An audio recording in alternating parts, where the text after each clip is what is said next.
Good morning. My name is Buster, and I'm about to attempt to read you a few stories, or maybe just one story today, since I'm new at this. It's from a book called Excellence by Scars. The first story is called Time and Training.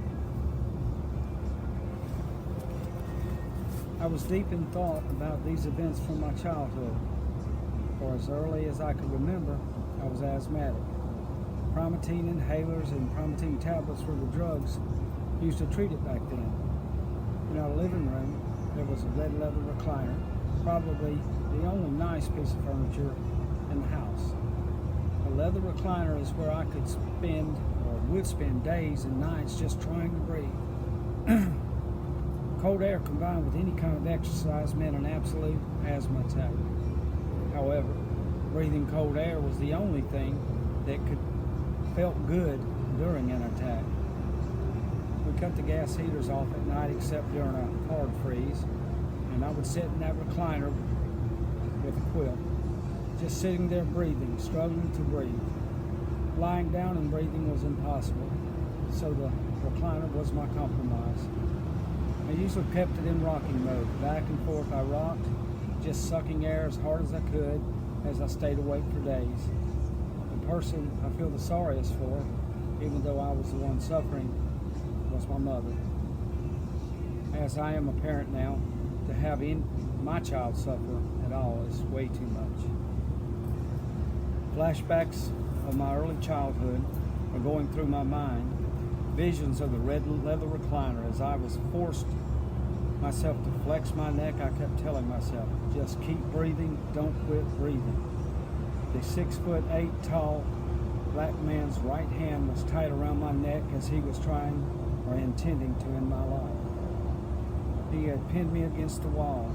The other inmates were yelling out, "He's choking you, Buster, because he's tired of you hitting him." They were making fun of him because he never landed a punch. His name was Franks. He had not taken his medication that morning and was on a rampage. He had given money to one of the trustees to get him some pot. He got the money from a preacher who visited us once a week. Before the fight started, I had just woken up and was stumbling around my cell, listening to the conversation of him and the guards over the intercom. As I walked near my cell door, the guards automatically opened my cell door by a remote control. I said to Franks, "Man, don't rat out the preacher." That statement was all it took for him to turn his rage on me. I weighed about 155 pounds, and I had lost a lot of weight while praying and fasting to get out of jail. I was wishing they would shut up because they were making him angrier. You're unable to speak when someone is strangling you. But I didn't even have anything to say anyway. I just kept my neck flexed hard and kept sucking in whatever air I could get. His arms were so long that once he grabbed my neck, I couldn't reach anything but his arm. His first punch had gone by my head. I couldn't believe that I had moved just enough for it to miss me. I felt the wind of his fists flying by my ear. I was so afraid. The adrenaline kicked in, and I began hitting him in the face. His glasses went flying in the air. This struggle went on for over 5 minutes. It seemed closer to 10 minutes. 5 minutes is a lifetime during an event like this. You have time to rehearse everything that you've done or wanted to do. All I could concentrate on was breathing. Just keep sucking air in. I was starting to cave in because of the lack of oxygen. I thought to myself, God, this is my last effort to get free from him. I need a little help. There was a seat mounted to the wall that swiveled out to allow me to eat my food on my little shelf or to write letters. The seat had my legs pinned so I couldn't kick Mr. Franks. I beat on his arm, but it had no effect. I kept trying to wiggle down the wall to get my legs free of the swivel seat. About the time I got free of the swivel seat, I put both my hands around his wrist and pulled his hands off my neck. It came loose easily. I inhaled deeply and was so grateful for the air. I couldn't figure out how I had gotten loose. I stepped in with another punch to his face.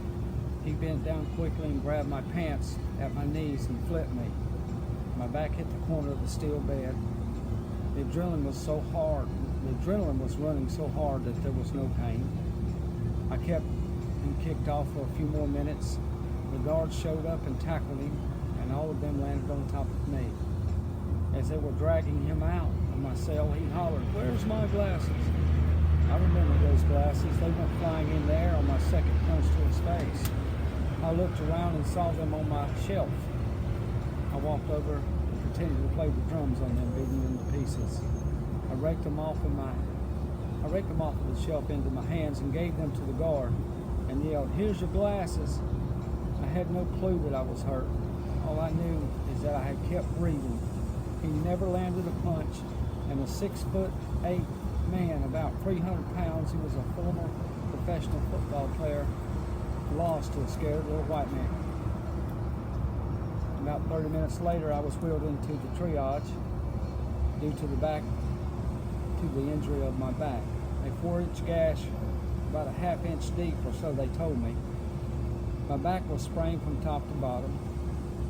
I couldn't make any sudden movements. In fact, to move at all was very painful. Getting up and down was so hard that the other inmates had to help me to sit me on the toilet.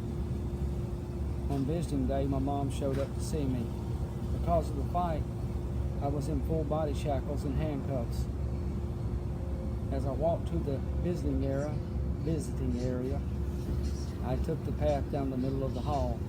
I noticed that all inmates stepped to the side. There's no secret in prison. Everyone knew that Buster went toe-to-toe with Franks. It was shameful being in jail.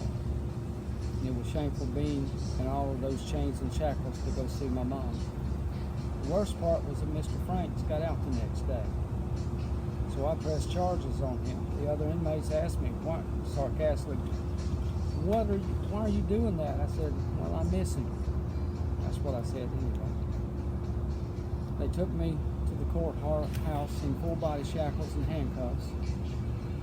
This was the most shameful part. I walked straight into a classmate from high school.